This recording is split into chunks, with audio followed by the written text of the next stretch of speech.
주 52시간 근무제가 시행된 지 어느덧 1년이 조금 넘었습니다. 그 사이 우리 사회에선 일과 삶의 균형, 그리고 저녁이 있는 삶 등 여러 이슈들이 만들어지기도 했죠. 하지만 이 제도로 인해 모두가 행복해진 것은 아닙니다. 당장 내년부터 근로시간 단축 등 변화를 겪어야 할 300인 미만 사업장에선 현실적 어려움을 토로하고 있습니다. 임금 감소를 걱정하는 근로자들의 우려 섞인 목소리도 잦아들지 않고 있고요. 주 52시간 근무제가 도입되었고 몇몇 사업장에선 벌써 적용되고 있지만 찬반 논란이 여전히 뜨거운 것도 바로 이런 이유일 겁니다. 주 52시간 근무제 여러분의 생각은 어떤지 오늘 또 전문가 두 분 모시고 이야기 나눠보겠습니다. 유재원 노동전문 변호사 그리고 양옥석 중소기업중앙회 인력정책실장 나오셨습니다. 두 분 어서 오십시오. 네, 맞습니다. 네. 우선 두 분의 기본 입장부터 좀 정리를 해보고 가겠습니다. 먼저 유 변호사님께 여쭙도록 하겠습니다. 주 52시간 근무제 도입이 필요하다. 좀 맞게 보십니까? 어떻게 평가하세요? 네, 이미 15년 전에 우리나라는 주 44시간을 주 40시간으로 법정 근로시간을 줄이는 것에 이미 성공을 한 국가이고요. OECD의 지금 국가 중에서 멕시코 다음으로 높은 그리고 3위와의 격차가 또 엄청납니다. 거의 연 근로시간이 2,000시간이 넘고 있고 그리고 앞으로는 지금 서구권 우리가 선진국으로 보고 있는 나라들이 주 35시간을 이미 또 시행하고 있고 이런 변화에 지금 나아가기 위해서는 상당히 주 52시간 제도는 필요하다 그런 생각을 하고 있습니다. 네, 사실 많은 분들이 이런 물음을 갖고 계세요. 왜 지금 시점에 주 52시간 근무제가 도입돼야 하냐 이런 부분인데 유 변호사님 덧붙여서 이 물음에 좀 답을 해주신다면요. 네, 지금 52시간이라고 하는 것은 이미 2년 전에 노동법을 개혁을 한번 하면서 68시간까지 근로시간이 확장될 수 있었던 것을 줄여놓은 그런 지금 효과가 있고 다만 그 강제성에 있어서 형사처벌까지도 뒤에 전제하고 있기 때문에 그 강제 효과가 좀 세다. 그리고 52시간제가 내년에 이제 50인 이상까지도 다 도입이 되다 보니까 대기업에서 지금 지난 1년 그리고 올해까지 이제 하는 추이를 노동부에서도 분석을 해봤거든요. 예. 이미 또 안정적으로 좀 시행되고 있다고 하는 그런 확신이 들고 내년에는 바로 시행할 수 있다 이런 분위기가 확신을 하고 있는 것 같습니다. 알겠습니다. 이번엔 양 실장님께 여쭙도록 하겠습니다. 주 52시간 근무제를 바라보는 이 중기중앙의 입장 먼저 어떤지 좀 말씀을 좀 부탁드리겠습니다. 네, 우리 중소기업계가 우리 유 변호사님 말씀하신 것처럼 주 52시간 근로시간 단축 반대하는 건 사실 아닙니다. 예. 주 52시간 근로시간 단축을 당연히 해야 된다는 입장인데 그 대신 이 부분에 대해서 어떤 속도 부분, 특히 우리 근로자들의 생산성 부분과 좀 같이 갔으면 좋겠다. 예. 그런 부분이 있고요. 특히 이제 우리 헌법상에서 이제 보장되어 있는 근로자들의 노동의 권리, 이제 근로의 권리라고 할 수 있는 건데 그 근로의 권리 부분에 있어서는 최소한 내가 돈을 더 벌고 더 열심히 일해서 뭔가 이뤄보고 싶어하는 그런 자율적인 부분에까지 이 부분을 제한하는 것은 좀 바람직하지 않다 그렇게 생각을 합니다. 네, 이 주 52시간 근무제를 두고 사실 재계단체들 사이에서도 입장이 엇갈리는 것으로 알고 있습니다. 일단 업종이나 이 규모별로 감당해야 할 체감 차이도 있고 무엇보다 대기업보다 중소기업 쪽에 영향이 크다는 게 방금 실장님 통해서도 말씀이 나오신 것 같습니다. 실장님, 그렇다면 이건 중기중앙의 입장과 궤를 좀 같이 한다. 제가 지금 말씀드린 부분 이렇게 이해해도 좀 되겠습니까? 예, 그렇습니다. 이제 우리 앵커님 말씀하신 것처럼 네. 대기업과 중소기업의 어떤 격차 부분 분명히 있고요. 이제 기본적으로 우리 일반인들이 생각할 때 대기업은 어느 정도 근로 환경이라든지 또 생산성 이런 모든 부분에 있어서 갖춰져 있기 때문에 예. 이 부분에 있어서 어느 정도 감내할 부분이 있고 중소기업들은 그 부분이 좀 보완돼야 된다 이런 예. 부분을 생각하시는데 사실 그 부분이 저는 기본적으로 맞다고 생각합니다. 그런데 이제 또 다른 부분도 있다. 어떤 부분이냐면 중소기업들이라고 해서 그런 환경이라든지 생산성이 낮은 게 아니고 기본적으로 이제 그런 부분을 갖춰진 데도 있는데 또 다른 부분이 있습니다. 제가 말씀드리고 싶은 거는 어떤 부분이냐면 대기업들이 마치 갖춰져 있는 것 같지만 실제적으로는 이제 그 업무를 갖다가 우리 중소기업들한테 일부 미루는 부분이 있습니다. 예를 들면 이런 부분입니다. 대기업 제조업체에서 예를 들면 자동차 업체에서 내가 지금 만들고 있는 부분들 이런 부분들은 금요일까지 일을 하고 나머지 부분들은 주문을 금요일에 이제 중소기업 납품업체에 이제 요구를 하면 중소기업 특히 이제 그 뿌리 기업들 같은 경우는 이제 주말부터 이제 이 근무를 시작해야 되는데 그런 부분들이 상당히 어려움이 있습니다. 누군가는 해야 되는 업무이고 또 만약에 그 중소기업들이 그거를 해결했다 하더라도 또 다른 2차, 3차 납품하는 과정에서 누군가는 해야 되는 부분이 있기 때문에 마찬가지로 그런 부분들 해결하지 않고서는 결과적으로는 구조적인 문제이기 때문에 이걸 모든 걸 내가 다 근로시간 단축에 맞추겠다. 그래서 이걸 해내겠다는 그런 부분은 조금 무리한 부분이 아닌가 그렇게 생각을 해봅니다. 알겠습니다. 덧붙여서 하나만 좀 더 여쭐게요. 그 중소기업계에서 52시간 근무제를 1년 정도 유예해달라 이런 요청을 했던 걸로 알고 있는데 실제로 좀 실태 조사를 하시면서 업계의 좀 체감도 그 피부로 좀 느끼는 부분이 어떤 게 좀 있었었나요? 예, 저희들이 그 7월 말부터 한 8월 초 정도 조사를 했었고요. 그때 결과를 보면 실제로 이 근로시간 단축에 대해서 열심히 준비를 하고 있다.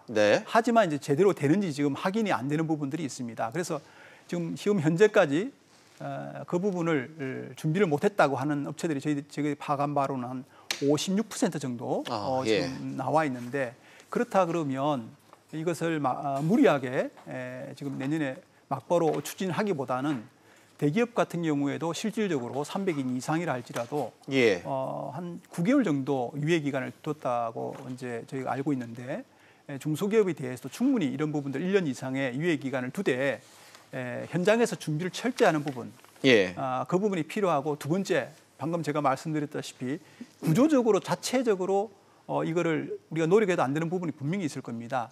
이런 부분들은 제도적으로 보완할 수 있는 시간 이것을 좀 달라 이런 측면에서 저희들이 1년 이상을 요구를 했습니다. 알겠습니다.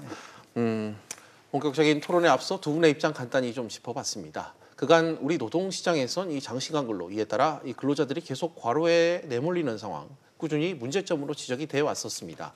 그래서 이 장시간 근로에 대한 관리와 감독이 필요하다는 게 정부의 인식이었고 주 52시간 근무제 도입의 시발점이 되기도 했습니다. 저희도 이 토론을 출발점에서 다시 좀 시작을 해볼까 하는데요. 먼저 유 변호사님, 우리나라가 이 전 세계에서 가장 노동시간이 길다 이런 지적은 익히 알려진 사실입니다. 그래서 이 산업재해 빈번하게 발생하고 있고 요새 유행하는 이 워라밸도 딴 나라 얘기처럼 여겨지기도 일각에선 하고 있습니다. 이 상황을 좀 어떻게 진단을 하고 계십니까? 전반적으로 그 근로시간이라고 하는 것은 그 근로의 환경 그리고 근로자에게 중요한 건 뭐 임금도 있을 수 있지만 그런 근로 환경의 또 하나의 중요한 내용으로 근로시간이 있는데 우리나라 이미 뭐 산재 그 만인율이 뭐 OECD 국가 중에 최고의 수준이고 그 중에서도 산재 중에서도 뇌심혈관계 질환의 경우에는 이 근로의 어떤 시간 그리고 근로의 양에 따라서 비례하는 경향이 있습니다. 그래서 그런 그러니까 그런 병들이 유발되는 부분에 대해서는 우리나라가 이미 상당한 어떤 축적된 사례가 있고요. 그것 때문에 예전에 있었던 기준은 뭐 주 60시간이 과로의 어떤 기준이었다고 본다면 최근에는 52시간 기준까지 낮춰놨고 최근에 또 승인되는 율까지 본다면 우리나라는 좀 만성 과로 국가인 거는 맞는 것 같습니다. 만성 과로 국가 이 근로와 건강 문제를 좀 개략적으로 짚어주셨는데 그런데 단순히 생각을 해봐도 노동 시간이 줄면 노동 생산성이 떨어진다 이런 생각도 할 수 있을 것 같습니다. 이에 따른 문제점에 대해서는 좀 어떻게 보세요? 그런데 그 노동 생산성을 보면 실질적으로 노동을 투입한 것에서 그 산출량에서 그걸 나누게 되는 건데 그 노동 그 투입량이라는 거는 근로시간을 곱하게 됩니다. 그래서 실질적으로 근로시간을 낮추게 되면 그 노동 생산성이 그 수치상으로 높아지게 되는 그러니까 앞으로 근로시간을 줄인다고 하는 것은 지금 현재의 그 근로의 노동 생산성을 높일 수 있는 하나의 수단이 될 수 있다는 것을 주목할 필요가 있고 그리고 어차피 근로시간이 줄어든다는 것은 우리가 이 4차 산업혁명 시대에 어떤 그 노동의 어떤 그 환경을 바꿔야 될 필요가 있습니다. 고부가가치 산업으로 아마 전체적인 사회의 어떤 틀이 이제 시프트하게 되는데 그런 경우까지 생각을 하게 된다면 근로시간 단축과 노동 생산성 이것이 같이 가야 된다 이런 생각을 합니다. 알겠습니다. 양 실장님, 노동 시간을 줄여도 이 생산성을 향상시킬 수 있다 이런 취지의 말씀을 좀 했는데 답은 좀 들어봐야 될 것 같습니다. 양 실장님, 좀 어떻게 이 부분을 생각하십니까? 예, 그 생산성 부분 그런 부분들에 대해서는 뭐 우리 변호사님 이야기하신 부분 맞다고 생각을 하고요. 네. 그런데 현실적으로 우리 지금 수준의 어떤 생산성을 보지 않고 그냥 일방적으로 제도상으로 달려갈 때 우리가 탁상공론이 될 수밖에 없다 그런 생각을 하는데 지금 현재 현실 이 부분은 이제 OECD가 지금 그 발표하는 생산성에 대한 그런 그 자료들이 있는데 예. 지금 현재까지 2017년도까지 이제 발표가 됐습니다. 근데 우리나라가 거기에 노동 생산성 그 수치는 지금 한 34달러 정도로 예. 제가 알고 있는데 1인당 그 34달러 정도로 알고 있는데 전체 OECD 국가의 30개국 중에서 29위거든요. 예. 꼴찌에서 두 번째인데 그렇다 그러면 그런 생산성이 개선되지 않은 상태에서 무조건적으로 이 제도를 도입했을 때 자동으로 올라갈까 이런 부분들에 좀 의문이 있는 게 사실입니다. 또 한 가지는 뭐냐면 우리나라의 어떤 장점들, 우리 제조업, 중소제조업의 장점이라고 했을 때 크게 보면 이게 속도라 그럴까요? 그 부분이 가장 큰 장점이라 할 수 있습니다. 그러니까 우리가 뭐 삼국지라고 할 때 극동의 삼국지 했을 때 중국과 일본과 우리나라. 그러면 중국은 결국은 가격 경쟁력, 일본은 기술 경쟁력입니다. 축적된 기술. 결국은 우리는 속도, 납기 내에 어떤 것이든지 퀄리티를 어느 정도 해내면서 그 시간을 맞출 수 있다는 건데 과연 이 장점을 근로시간 단축으로 인해서 납기 내에 맞출 수 없도록 한다면은 네. 생산성이 개선되지 않은 상태에서만 한다 그러면 과연 이 부분이 장점도 없어지고 단점만 남는 이런 어떤 오류가 생기지 않을까 하는 부분 우려가 있습니다. 그래서 이런 부분들은 충분히 우리가 검토를 하고 그리고 나서 시행에 늦지 않다 이렇게 생각을 합니다. 알겠습니다. 기업의 이 생산성과 연계해서 생각해 볼 수 있는 게 바로 인력 부분도 될 것 같습니다. 유 변호사님, 주 52시간 근무제 적용을 일단 이게 받게 됐을 경우 상당의 인력 이 부족분이 생기는 건 뭐 당연한 문제일 테고 신규 고용에 필요한 비용은 기업이 감당해야 할 몫이 될 텐데 이 부분에 대해서는 어떻게 평가하십니까? 예, 좋은 말씀입니다. 지금 뭐 기업이 최저임금 여파도 있고 그래서 그 노동부에서 뭐 사업장 지원 자금도 있었지만 사실상 지원을 그 집행률이 상당히 뭐 높지 않은 것도 사실입니다. 네. 오늘 그래서 이것도 들고 나왔습니다. 노동부에서 지금 전격적으로 지난달부터 하고 있는 일자리 함께하기 도입 사업이 부분인데요. 가이드 자료가. 네네. 네. 여기 내용을 보면은 기업에서 감당할 부분을 두 가지로 나눠서 기존에 재직하고 있는 사람들이 근로시간이 줄면서 임금 감소액을 보전해주겠다고 하는데요. 예. 그리고 신규 근로자에 대한 채용에 따른 인건비 지원하는. 그래서 요 우수 사례를 갖다 설명을 들어보니까 어느 기업 같은 경우에는 거의 억 단위로 이제 받아갈 수 있는 그런 시뮬레이션도 예. 지금 짜고 있더라고요. 그래서 이런 사업들을 이제 나라에서 이제 준비를 하고 있는데 앞으로 이 부분은 정부가 지금 한 2, 3년간의 어떤 정책을 펴느냐에 따라서 좀 많이 달라질 부분이 있을 것이다 생각을 합니다. 알겠습니다. 경기가 불황인데 그런데 최저임금 인상에 따른 부담도 커졌습니다. 중소기업들이 버틸 만한 체력이 있을까? 이 부분이 또 의문인데 변호사님 좀 어떻게 이 부분을 보세요? 그 최저임금 인상에 일자리 안정자금이 어떻게 지급됐는지 추이를 좀 보면 알 수 있는데요. 첫 해, 두 해 상당히 그 최저임금이 높았지 않습니까? 예. 그 상승률이 높았는데요.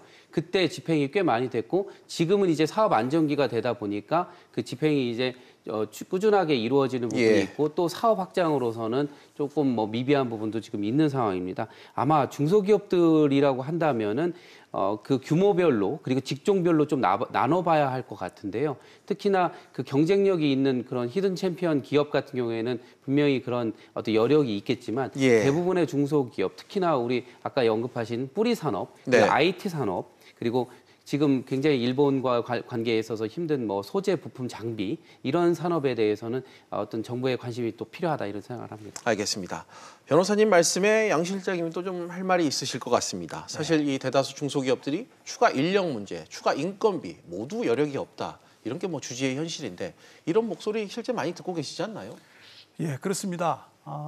이제 그 비용 부분을 언급하기 전에 사실은 이제 그 주 52시간 근로시간 단축이라는 목적 자체를 좀 살펴볼 필요가 있는데요. 예. 그 목적 자체가 물론 생산성을 높이기 위한 부분도 있지만 우리 현재 정부에서 이제 목적을 아름답게 이제 이렇게 저희들 이제 갖고 나오는 부분들이 일자리를 나누자는 거거든요. 근데 좋은 일자리 같은 경우 대기업 또 중소기업 가운데서도 괜찮은 일자리 같은 경우는 그게 맞는데 현재 우리가 우리 일반 중소기업 중소제조업 같은 경우는 예. 일자리 부분이 사실은 남아도록 하고 있습니다. 그러니까 그 인력이 이제 필요한 인력들이 24만 명 정도 되거든요. 예. 24만 명이 부족한 상태에서 다시 일자리를 더 나누어서 그러면 40만을 달라고 할 수는 없지 않습니까? 그런 부분이 하나가 있고요. 그리고 실제로 이 부족한 인력들을 더 부족하게 될 때 이 부분을 어떻게 충당할 것이냐는 부분이 예. 있습니다. 그러면 거기에 비용 부분은 충분히 이제 더 높아질 수밖에 없는 부분이 있는데요. 그걸 어떻게 할 것인가? 이런 부분들이 이제 다 숙제가 되겠습니다. 알겠습니다. 또 하나 생각해 볼 부분이 바로 근로시간 단축에 따른 소득 감소 부분을 좀 이야기를 두 분과 나눠보고 싶습니다. 유 변호사님, 일한 시간만큼 임금을 받는 건 당연합니다. 이 논리면 근로시간이 줄어들면 소득이 줄어드는 것도 한편으로는 좀 당연한 것 같은데 근로자들의 임금 보존 문제, 실현 가능성 좀 가능하다고 보시는지요?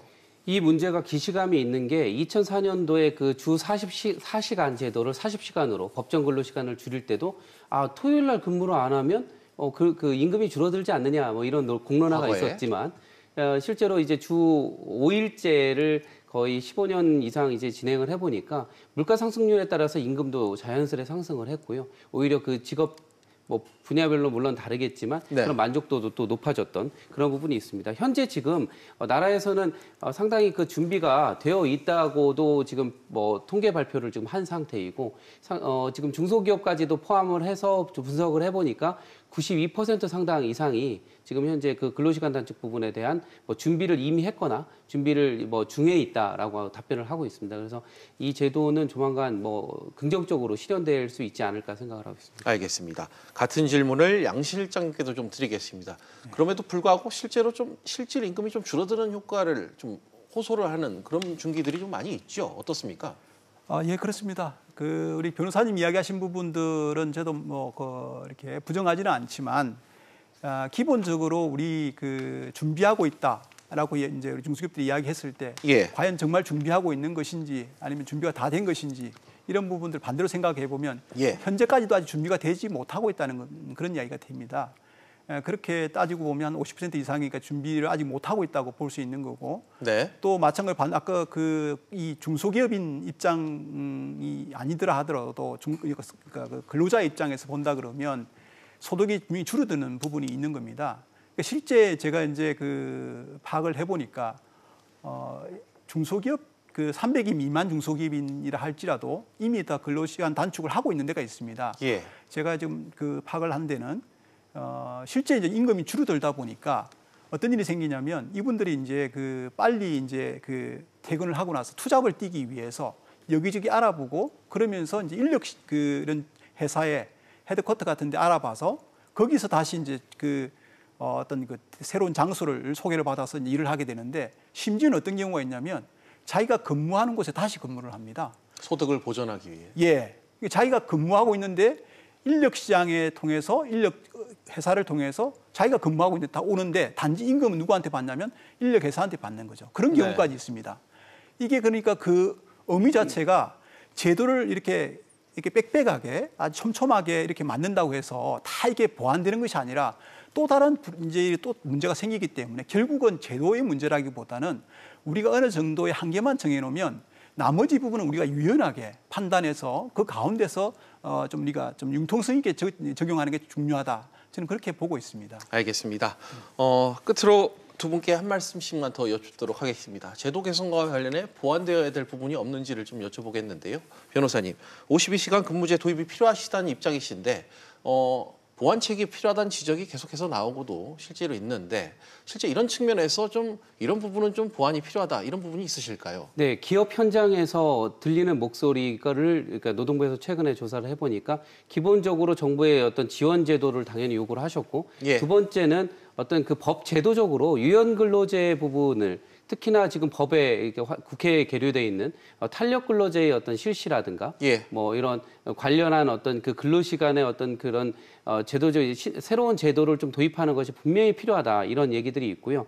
그리고 독일의 그 노동 4.0 그 녹서 백서라는 어떤 그 발간물이 2015년, 16년, 17년 이렇게 나왔는데 예. 이 발간물에 보면은 어떤 그 결과물에 대해서 그 근로자의 그 노동을 가치를 평가하는 것이지 시간을 가지고 평가하는 것은 이제 그 구시대적인 부분이다라는 분석이 나와 있습니다. 우리가 노래방에서 노래를 하지만 어떤 가수가 부르는 4부는 굉장히 듣기 좋고 뭐 흐뭇할 수 있지만 또 음치분이 부르시면 굉장히 또 듣기 거북하거나 그럴 수 있잖아요. 가치 측면에서. 제한된 시간 내에 어떤 그 성과를 퍼포먼스를 내도록 하는 어떤 그 제도적인 법 제도가 필요하다 이런 생각을 합니다. 알겠습니다. 끝으로 양 실장님도 한 말씀 부탁드리겠습니다. 예. 지금 시대가 사실은 그 근로자와 또 경영자 이 구분이 모호한 시대입니다. 예를 들어서 근로자의 임금과 경영자의 임금이 누가 높을까? 과거에는 당연히 경영자가 높았죠. 그런데 지금은 경영자라고 하더라도 소상공인, 영세 중소기업 이분들의 그 소득 뭐 우리가 영업이익이라고 따진다 그러면 그게 현재 통계청에서 경제 총조사를 하는데 예. 2015년도까지 나와 있거든요. 그게 한 205만 원 월 205만 원 정도 됩니다. 근데 지금 이제 그 고용노동부가 최근에 이제 그 조사해서 근로자들의 월 임금이 임금이 얼마냐 이렇게 따지니까 한 340만 원 정도 되거든요. 역전이 된 거죠. 이게 이제 그러니까 현상 자체가 우리가 4차 산업혁명 어떤 시대 속에서 가면 갈수록 이런 이제 어떤 모호한 경계가 없는 이런 시대로 갈 겁니다. 그렇다 그러면 이제 플랫폼 노동자 이런 부분들 계속해서 이제 새로운 문제가 터져 나올 텐데 언제까지 이런 식으로 어떤 노동자, 어떤 건강권 이렇게 해서 한 일률적인 어떤 잣대를 가지고 갈 것인가 이런 부분들을 한번 생각을 해봐야 될 것 같아요.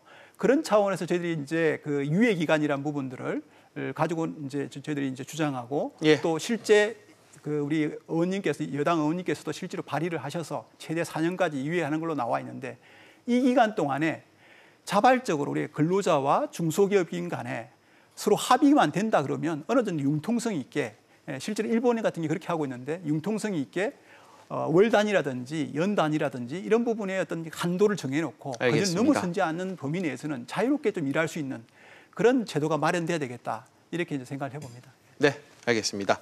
오늘 두 분 말씀 여기까지 듣도록 하겠습니다. 오늘 나와주셔서 감사합니다. 네, 감사합니다.